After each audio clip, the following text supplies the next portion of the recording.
heavy gray clouds hung over the city, as if foretelling the sorrow of the day ahead. A cold wind slightly stirred the branches of old trees growing along the cemetery lanes where dozens of people dressed in black had gathered. Each step on the grass, wet from the autumn rain, sounded quiet and respectful. The farewell ceremony was impeccably organized, with all the pomp and dignity befitting a person of the deceased status. The coffin, adorned with fresh white roses, was slowly lowered into the grave by a special mechanism. It was a slow, almost imperceptible movement that drew the eyes of all present.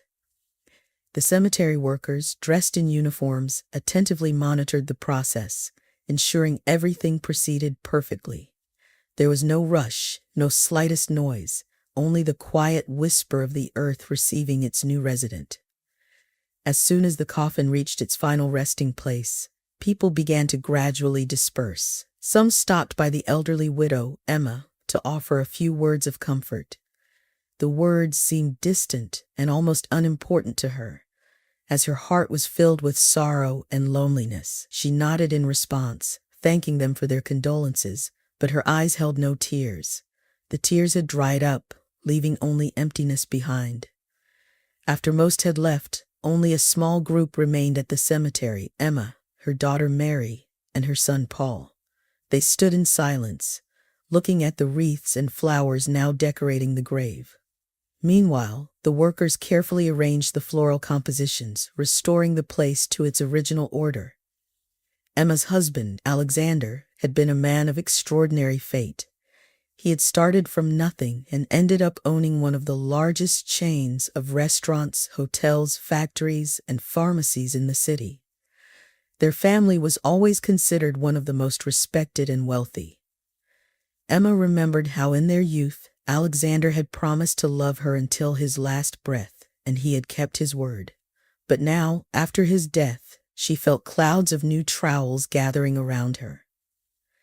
In the evening, upon returning home, Emma walked through the familiar corridors of the enormous mansion, which now seemed too empty and large for a lonely woman.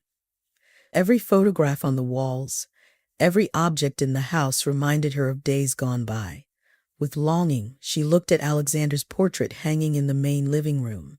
It seemed as if his gaze was still filled with warmth and love for her.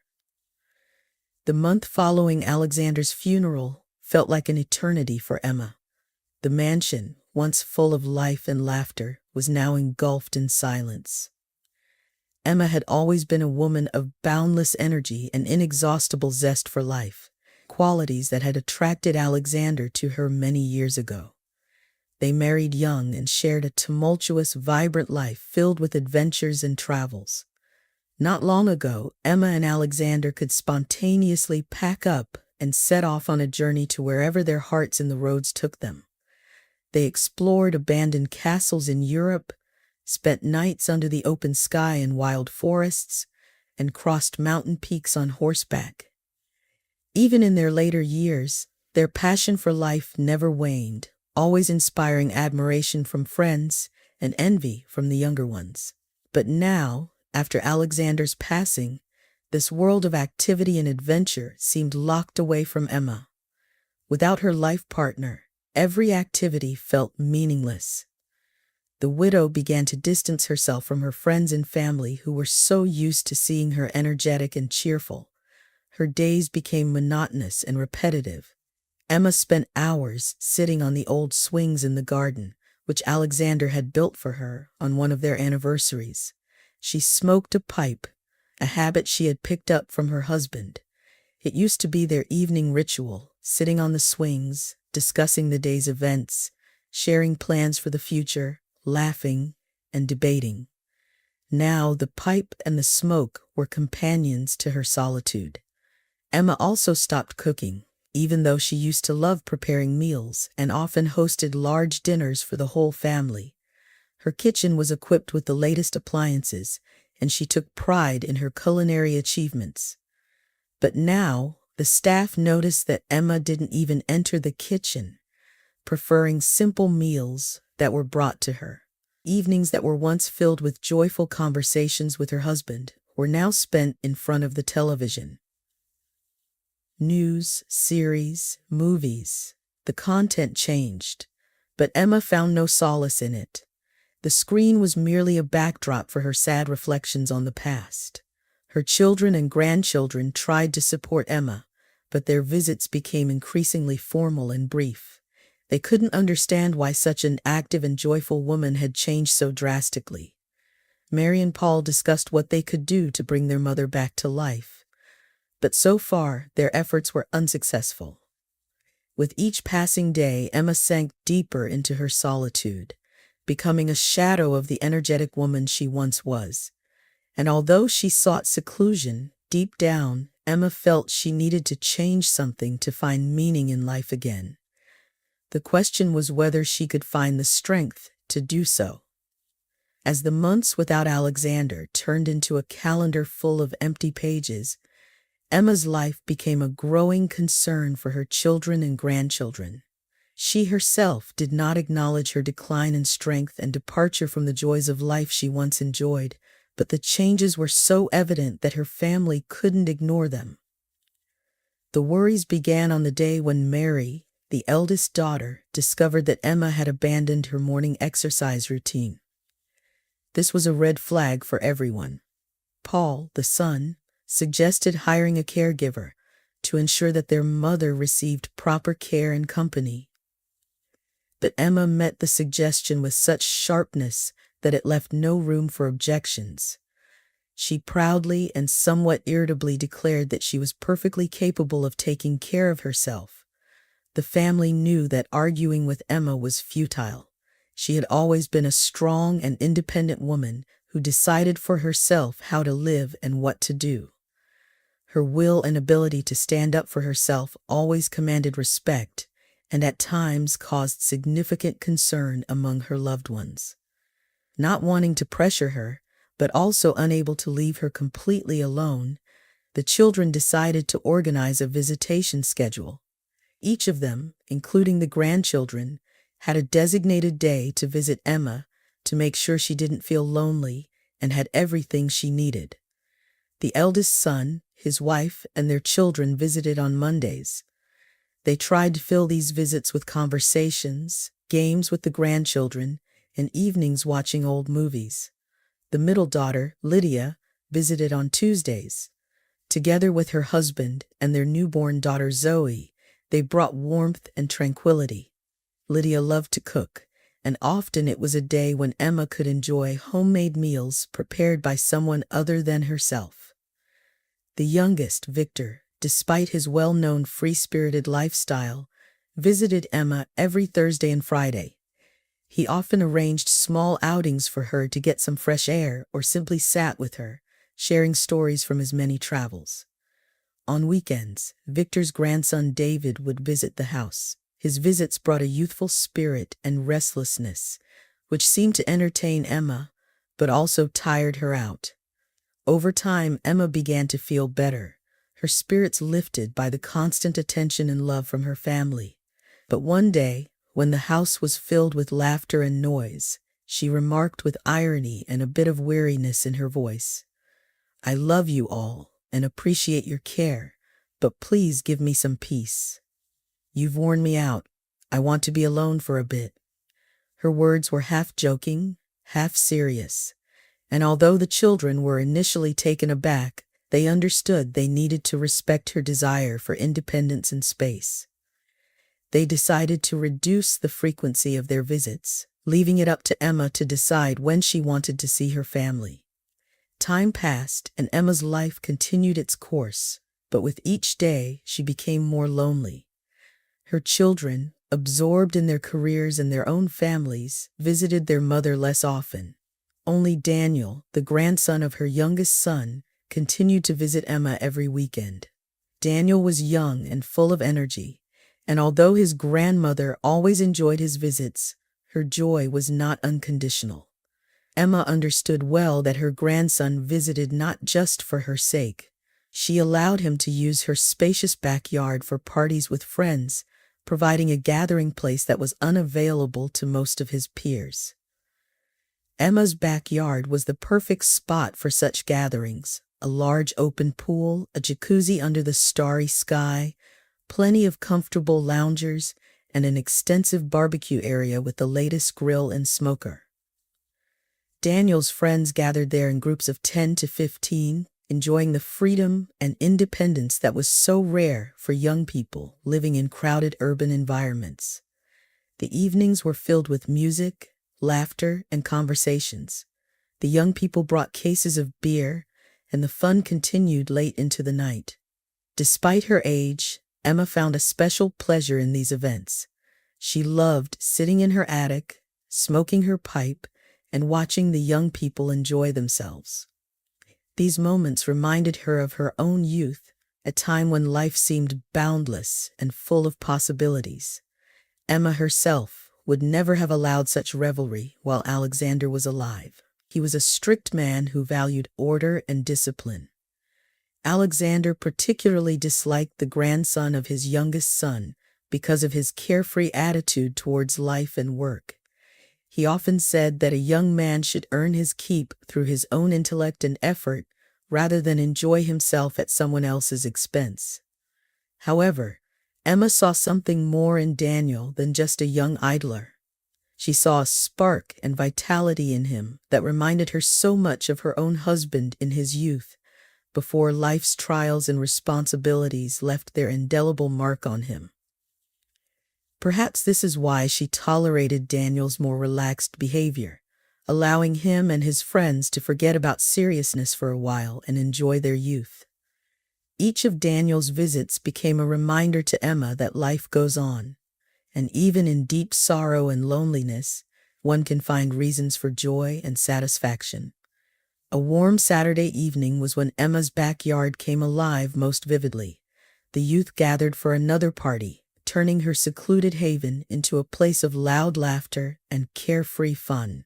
As always, Daniel had organized everything perfectly, ensuring everyone found something they enjoyed, from swimming in the pool to savoring barbecued kebabs. Emma, comfortably settled in her favorite chair in the attic, watched the events unfold. She loved these moments when she could be both close to the action and alone with her thoughts. Her gaze drifted over the young bodies, joyfully diving into the water, when she noticed him, a young man who immediately caught her attention. He was tall and broad-shouldered, with a muscular build that even wet shorts couldn't hide. His black hair glistened under the moonlight, and every movement he made reminded her of her late husband's youth. Watching him, Emma felt a spark of youth rekindle in her heart, a memory she had cherished deeply. The young man, unaware of the attention he had attracted, continued to have fun with his friends, joking and laughing. But Emma was no longer listening to the party's noise. Her mind was filled with thoughts of the past, of days when she and Alexander were together and masters of their own fate. She imagined how they might have met this handsome young man on a beach or in some exotic place if time could be turned back. Emma couldn't take her eyes off him, imagining what it would be like to spend a night with him, a night full of passion and youth that she so desperately wanted to reclaim.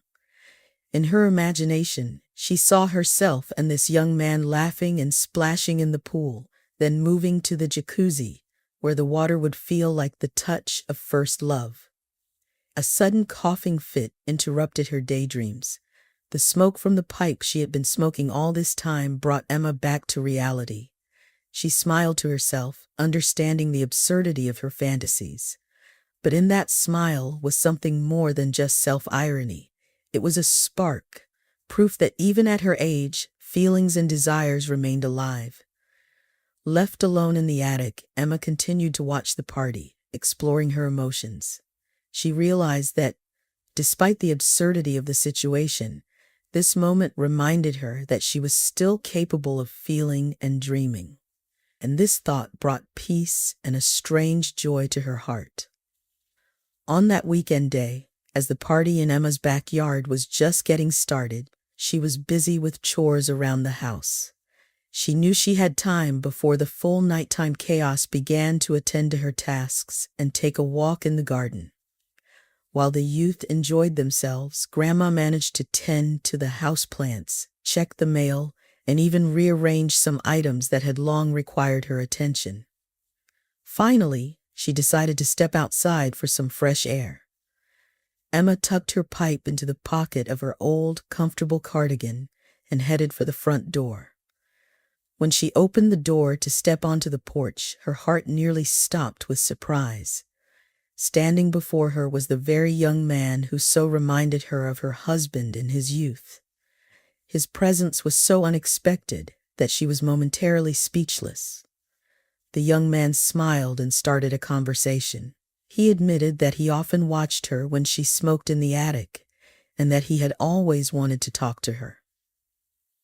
He said he didn't enjoy spending time with people his age, and that he was always drawn to older women who embodied grace and wisdom that couldn't be found among his peers. Intrigued, but still stunned, Emma didn't know how to respond. Her first thought was that her grandson and his friends were not allowed to leave the backyard, and she began to scold the young man. However, his sincerity and attention to her softened her mood. They walked slowly through the garden, and the young man continued to share his thoughts, noting how wonderful Emma looked and joking that she didn't look a day over 30. These words brought mixed feelings to Emma. On one hand, she was flattered by the attention. On the other, she knew that a gulf of generations and life experiences lay between them. Eventually, Emma pulled herself together. In a friendly but firm manner, she told him that she needed to attend to her garden chores and that he should return to his friends.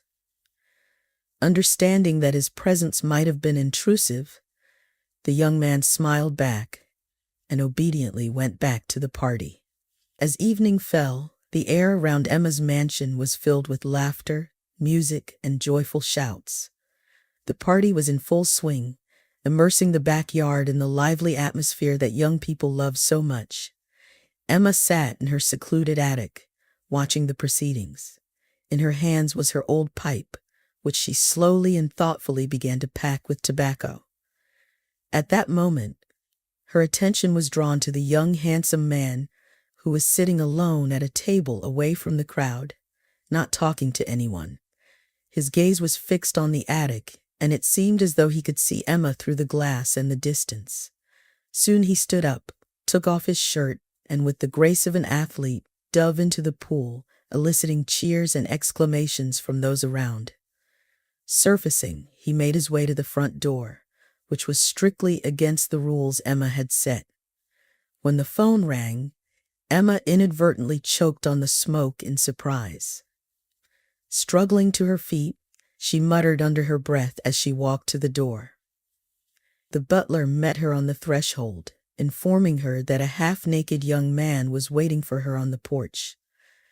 Stepping onto the porch, Emma saw him standing there, wet and clad only in shorts. The lantern light played on the droplets of water sliding down his muscular body. He smiled and invited her to join him on the garden swing. "Are you out of your mind, young man? Do you know how old I am?" She began sternly, but her voice faltered with unexpected uncertainty. He only smiled wider and began showering her with compliments, praising her beauty and grace, ignoring all her objections. Emma tried to maintain her seriousness, but his words, so casual and sincere, gently dissolved her resistance. "Do you really think I can sit here with you and pretend this is normal?" she asked with a touch of embarrassment. "Why not?" he replied calmly. "Time is just numbers on a clock, and life is about how we live it. You deserve to be happy no matter your age." A month had passed since Emma first met the young man she had nicknamed Handsome in her thoughts. Initially, their meetings were rare, happening on weekends at the parties hosted by her grandson Daniel. The young man, who introduced himself as David, became an increasingly frequent presence in her life. Over time, David began to visit alone outside the noisy party settings. They walked through the garden, enjoying the quiet and peace that was lacking during the parties. David was an excellent conversationalist, sharing his dreams, plans, and views on life. In turn, she shared stories of her own life, her travels with Alexander, and how her life had changed after his death. Sometimes they sat in the attic, smoking pipes and discussing philosophy and literature. Emma felt a long-forgotten zest for life awakening within her. David often told her he admired her wisdom and inner strength, claiming he had never met a woman like her before. One day, David suggested they take a walk in the forest near her mansion. It was a warm spring day, and the air was filled with the scent of blooming trees and fresh grass. Emma, draping a light shawl over her shoulders, agreed to the proposal. They walked slowly along the forest path, enjoying the nature and each other's company. David was attentive and caring, always offering his hand when Emma needed to cross a small stream or climb a steep slope. She found herself feeling as if she were young again. When they reached a small clearing bathed in sunlight, David suggested they take a break. They sat on the soft grass, and David pulled a thermos of tea and a couple of sandwiches from his backpack. Emma smiled, feeling like she was on a picnic in the good old days. As they ate, David suddenly took Emma's hand. His gaze was serious and full of emotion. "Emma," he began, "I want you to know how much you mean to me. You've changed my life. I've never met a woman like you, so strong, wise, and beautiful. You inspire me, and I can't imagine my life without you." Emma felt her heart race. David's words touched her deeply. She hadn't felt such strong feelings of attachment and admiration in a long time. "You've become an important part of my life too, David," she replied softly. "You've brought light and joy into my days. I never thought I could feel so alive again." They sat in the clearing, holding each other's hands, surrounded by the quiet broken only by birdsong and the whisper of the wind in the trees. The moment felt like an eternity, filled with warmth and tenderness. From that day on, their meetings became even more frequent. David visited almost every day, and they spent time together, cherishing every moment. Emma began to feel her life regaining its meaning. She was no longer lonely. There was someone who loved and appreciated her. Despite the significant age difference between them, it didn't bother them. They found in each other what they had long been searching for: understanding, support, and love. Their bond grew stronger, and Emma realized she had found in David not just a friend, but someone she wanted to spend the rest of her life with. On a Tuesday evening, all of Emma's children received a message from her urgently requesting that they come to her house with their grandchildren. The unusual nature of this request caused them anxiety and concern. Each of them, on their way to the mansion, tried to guess what might have happened and why their mother was suddenly gathering the entire family. When everyone gathered in the living room, they saw Emma sitting in a large armchair, puffing on her usual pipe. Her face was focused, and her gaze was resolute. The children started asking questions, trying to understand the reason for this emergency gathering. "What happened, Mom?" Mary, her eldest daughter, began. "Is everything all right?" Paul, her son, asked worriedly. Emma raised her hand, calling for silence. "Sit down and shut up," she said in a firm and decisive tone. An intense silence filled the room. A few moments passed, and Emma slowly stood up, walked to the table, and proudly announced, "I'm getting married." The room erupted in shock and disbelief. The children exchanged glances, unable to believe their ears. "Married? To whom?" Lydia finally managed to ask. "Mom, are you serious?" Victor, the youngest son, asked. Emma nodded, her gaze full of confidence. "Yes, I'm serious. I know this is sudden for you, but I've thought about this decision for a long time." The children started asking questions simultaneously, their voices blending into a chaotic noise. "Who is this person? How long have you known him? Why didn't you say anything earlier?" Emma raised her hand, calling for silence again. "His name is David." You know him, he's often been here at Daniel's parties. We met a month ago, and since then we've spent a lot of time together. He's young, but that doesn't matter. I'm happy, and that's what's important." The children were stunned. Mary finally found the strength to speak. "Mom, he's several decades younger than you. It's not normal." "It may seem strange to you," Emma replied calmly, "but I'm sure about my decision. David makes me happy, and I believe this is right." Paul, always the more calm and reasonable one, stood up and approached his mother. "Mom, if this is truly what you want, we'll support you. We just need time to get used to the idea." Emma smiled, seeing the understanding in her son's eyes. "Thank you, Paul. I knew I could count on you." The other children gradually began to calm down. They realized that their mother deserved happiness, even if it came in such an unusual form. "When's the wedding?" Lydia unexpectedly asked, trying to lighten the atmosphere. "In a month," Emma replied. "I wanted all of you to be there and support me in this important moment." The children exchanged glances, finding this decision shocking. None of them could understand what was happening. Perhaps their mother had lost her mind, but no one dared to voice their thoughts aloud. From that moment on, preparations for Emma's wedding began at the mansion. Each family member dealt with this decision in their own way, but they all understood that Emma's happiness and well-being were the most important things. The wedding day arrived. Emma's home was filled with guests, many of whom were in a state of confusion and shock. Emma's children and grandchildren were particularly shaken by this event, but they all tried to create a festive atmosphere. Despite their inner turmoil, they decided to support their mother and grandmother, pretending to genuinely rejoice for her. Emma herself was ecstatic. She admired her wedding dress, feeling young and alive. Her happiness was evident, and she enjoyed watching as the guests tried to conceal their true feelings behind forced smiles. When the time for the ceremony came, everyone gathered at the altar, decorated with flowers and ribbons. Emma and David, her young and broad-shouldered groom, stood side by side, ready to begin the ritual. The priest looked somewhat bewildered, but proceeded with the ceremony nonetheless. The guests watched with various expressions on their faces, ranging from surprise to plain bewilderment.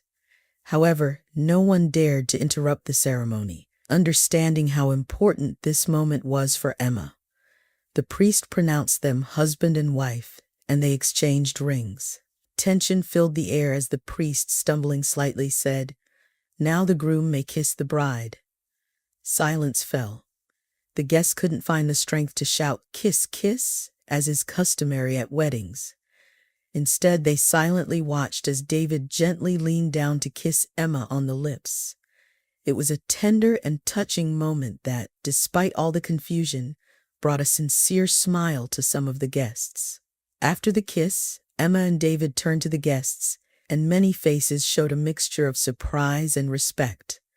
Gradually, the guests began to applaud, although the applause sounded somewhat hesitant and strained. The wedding reception was held in a garden, where tables were laden with exquisite dishes and drinks. Emma's children and grandchildren tried to maintain a festive atmosphere, although their inner emotions were visible. Each of them tried to find the words to express their feelings, but most remained perplexed. Mary approached her mother and, embracing her, said, "Mom, I never thought I'd say this, but you look happy, and that's what matters most." Emma smiled, hugging her daughter back. "Thank you, Mary. I really am happy, and I hope that you all will understand and accept my choice in time."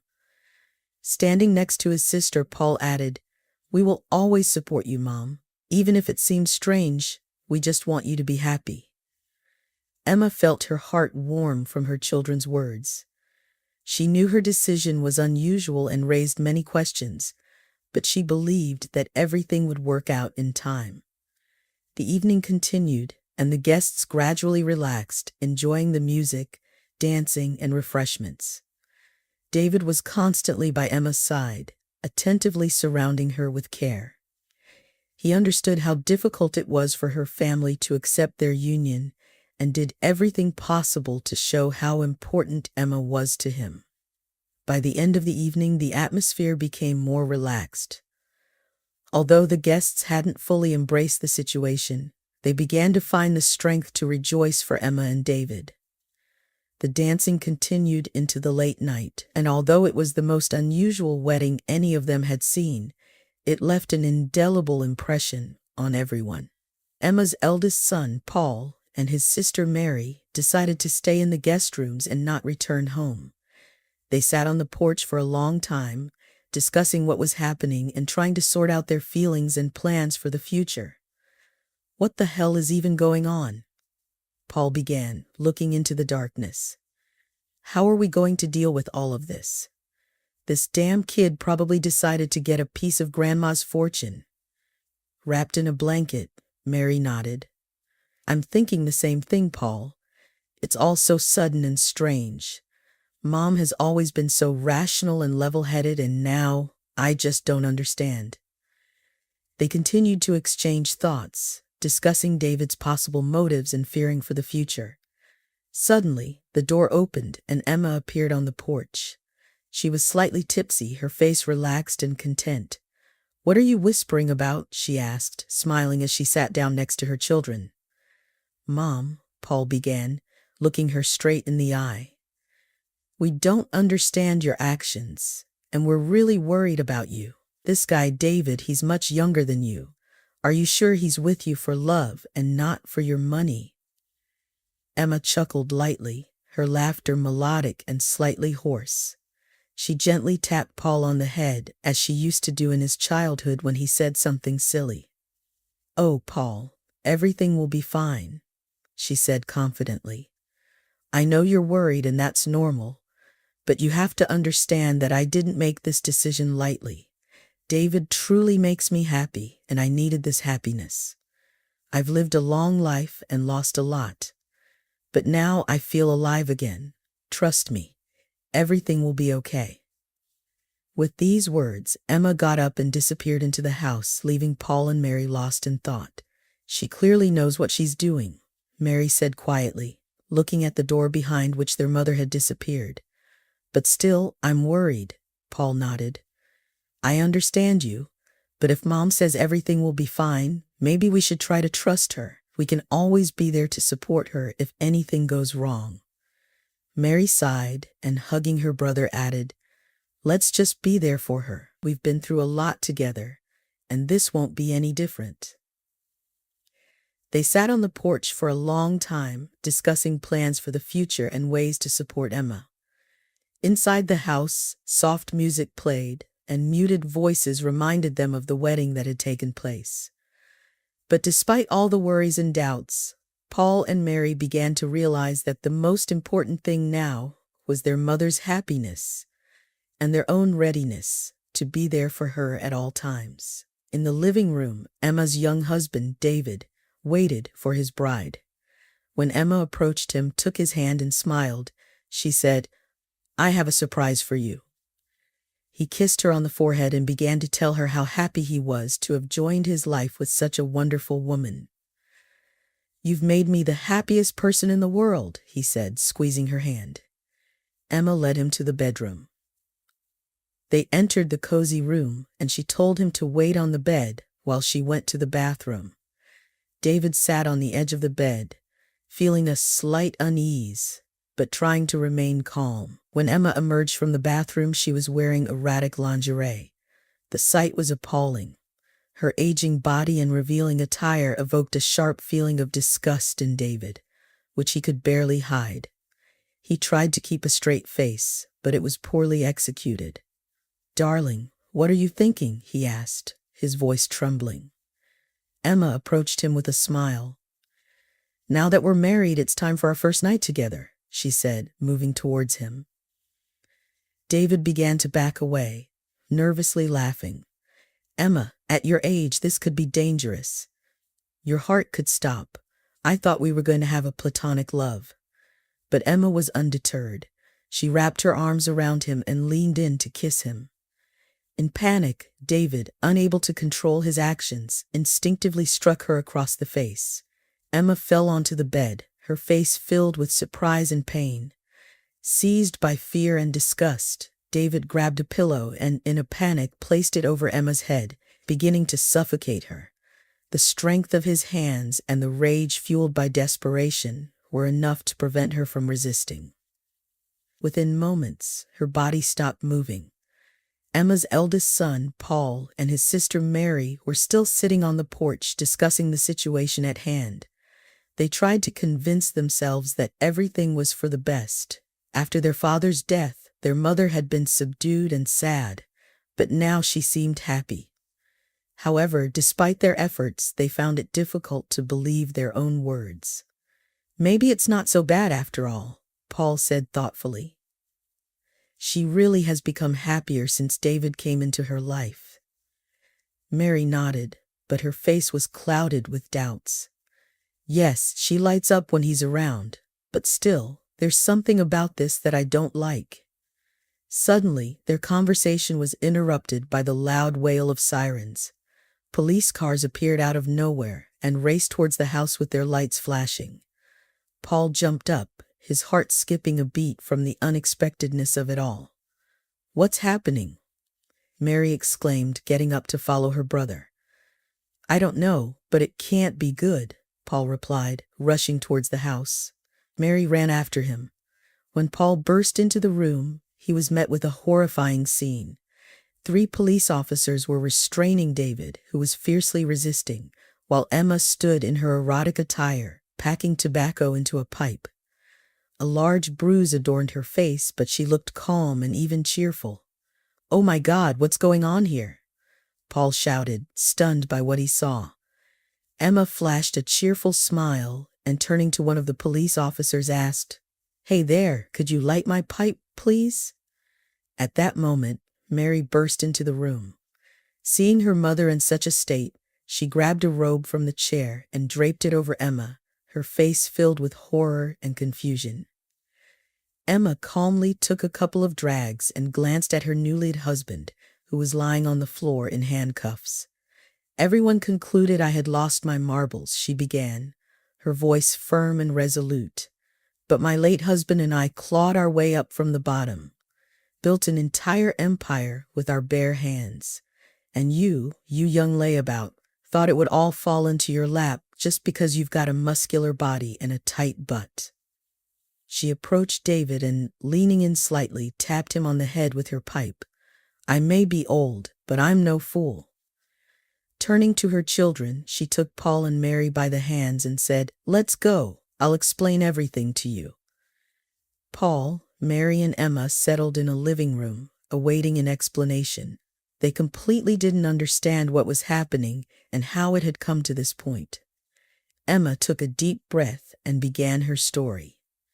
"When this handsome devil started courting me, I smelled a rat right away," she began, her voice firm and confident. "I decided to hire a private detective to get to the bottom of it. And here's what he found out." Paul and Mary, holding their breath, listened to every word she said. "That dim-witted grandson of my youngest son, knowing he wouldn't make the cut for my inheritance, found a hooker who resembled your father in his youth and persuaded him to woo me," Emma explained. Mary grabbed her head and shook it, saying, "I've never heard of a dumber plan in my life." Paul scowled, his face flushed with anger. "How could he? He's our own flesh and blood." Emma continued, "Yes, it was stupid and low. But unfortunately, he thought it would work. When I realized he was really trying to deceive me, I decided to play his game and lure out the truth." Mary shook her head, her face expressing a mixture of anger and disgust. Did he really think that would work? He underestimated all of us so much. Emma sighed, pausing to pack her tobacco pipe and light it. "I knew I couldn't do this alone, so I turned to the police. We devised a plan to catch David red-handed. I had to make sure we had evidence of his intentions." Paul clenched his fists, his gaze full of determination. "We have to do everything possible to make sure this nephew gets what he deserves." Mary nodded. We can't let him get away with this. He tried to deceive our mother and endangered her life.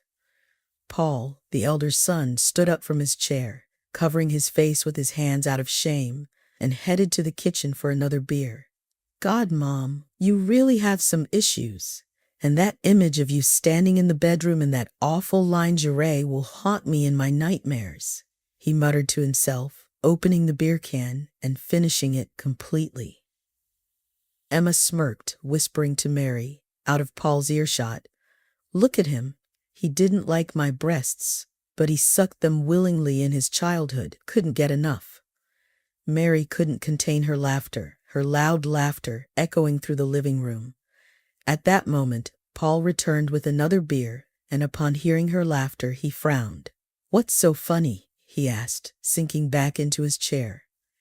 Mary, trying to conceal her smile, replied, "Just remembered something amusing, never mind." Paul, clearly unsatisfied with the answer, frowned even more. "But what if he had a gun or a knife? Did you think about that, Mom?" Emma calmly looked at her son, taking a puff from her pipe. "Where would that punk get a gun? He probably never even held a decent knife." Paul shook his head, visibly not calming down. "Still, it's too risky."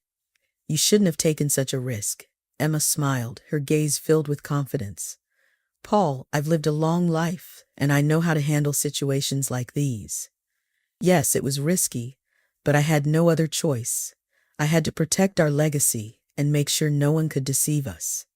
Mary, sensing the tension between her mother and brother, decided to intervene. "Mom's right, Paul. We should be grateful that it all ended the way it did. Now we have evidence, and we can seek justice." Paul sighed and took a sip of beer, nodding. "You're right, Mary. It's just hard to accept that it came to this." Seeing her children starting to calm down, Emma felt relieved. "I understand it's hard for you to go through all this. But now, the most important thing is that we're together and ready to fight for the truth." Mary continued to laugh, her laughter echoing through the living room, bringing lightness and warmth. Paul, unable to resist, downed his second beer. Emma, taking a puff from her pipe, smiled and said, "You know, I had a damn good time. We should do something like this again." Paul dropped the empty can on the floor, its metallic sound echoing in the room. He stood up from his chair, approached his mother, and said with a serious expression, "Mom, we love you, but God forbid you try something like this again. We'll definitely have to put you in a lonely bin." After a short pause, everyone laughed. At first, it was nervous laughter, but gradually it became genuine and liberating. Laughter helped relieve the tension that had built up over this long day. Emma, still laughing, looked at her children and felt a huge wave of love and gratitude. "Well, we've agreed. No more extreme plans, I promise." Mary, wiping tears of laughter away, said, "Mom, you're just incredible. But honestly, we all need a little break after all this." Paul nodded, agreeing with his sister. "Yeah, we all need a little breather. This day has been too intense." Feeling the tension dissipating, Emma suggested, "Why don't we have a family dinner? Let's all gather together, cook something delicious, and just spend the evening as a family." Mary smiled. "That's a great idea, Mom. Let's do it." Paul, still slightly stunned but now more composed, added, "I agree. We all need a bit of normalcy after this chaos." They spent the rest of the day cooking dinner together. Cooking brought them joy and allowed them to forget about the stress they had experienced. They prepared their family's favorite dishes, reminisced about old stories, and laughed as they did in the good old days. In the evening, gathered around the large dining table, they felt their family grow even stronger. Despite all the trials and tribulations they had endured, they were together. And that was the most important thing. Emma, raising her glass of wine, said to family, "To our strength and unity, I love you all." Mary and Paul raised their glasses, joining the toast. "To family," they exclaimed in unison. That evening marked the beginning of a new chapter in their lives. They realized that no trials could break their family bonds. Ahead of them lay many bright and happy moments that they would experience together. After the events, Emma's children started to visit her more often, making sure she didn't pull off something similar again. Each visit was now filled with care and attention, strengthening their family ties.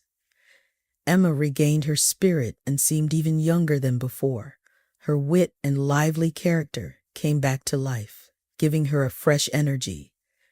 They'll have to wait a long time for the inheritance, she joked every time one of her children or grandchildren brought up the topic of age. I'm younger than all the young ones, so brace yourselves. Mary and Paul smiled at her words, knowing that their mother had truly found a new meaning in life. All the culprits were convicted and sent to prison, allowing Emma and her family to finally feel safe. The family spent a lot of time together, organizing joint dinners, walks, and even small trips.